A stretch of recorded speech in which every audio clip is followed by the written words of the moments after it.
Hi, my name is Gretchen Hedke, and I'm an attorney at the adoption law firm. Today I would like to talk to you about step-parent adoptions.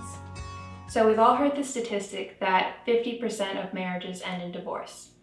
Well, recent census data shows that the divorce rate is actually declining, but so is the marriage rate. So it's commonplace for many adults to help raise their spouse's children, whether from a previous marriage or from a non-marital relationship.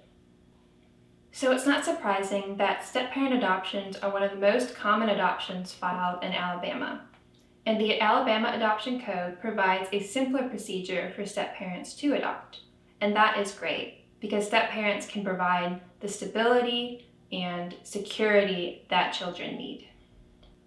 Where a step-parent and a child have already formed a loving, close bond, adoption will help solemnize that bond. So if you or someone you know is considering a step-parent adoption, here are 4 things to keep in mind.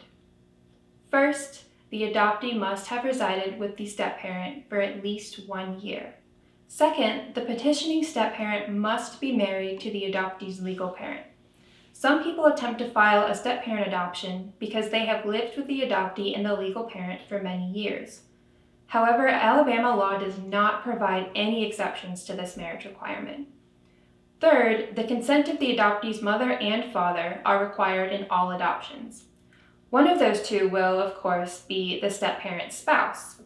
The most difficult part about a step-parent adoption can be getting the other natural parent's consent. It's usually a good first step to approach the natural parent, discuss your intentions, and ask for their consent directly. They may refuse. Sometimes getting express consent isn't possible. But that may not be the only path forward. Each case is different, so an attorney can help you navigate that consent question. In order to proceed, you will need strong facts of abuse, abandonment, or neglect. The purpose of step-parent adoption is not to cut out a devoted functional parent. Last, once the adoption is finalized, the step-parent will have all the exact same rights and responsibility as their spouse. This is complete, it's done, it's final, and it's irreversible. Even if later the step-parent and their spouse divorce, the step-parent is still the child's parent.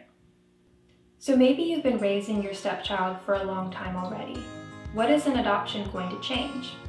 Well, an adoption is going to provide protection, stability, emotional security, and permanency.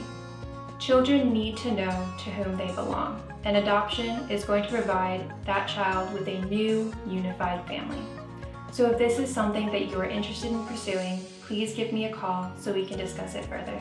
Thank you.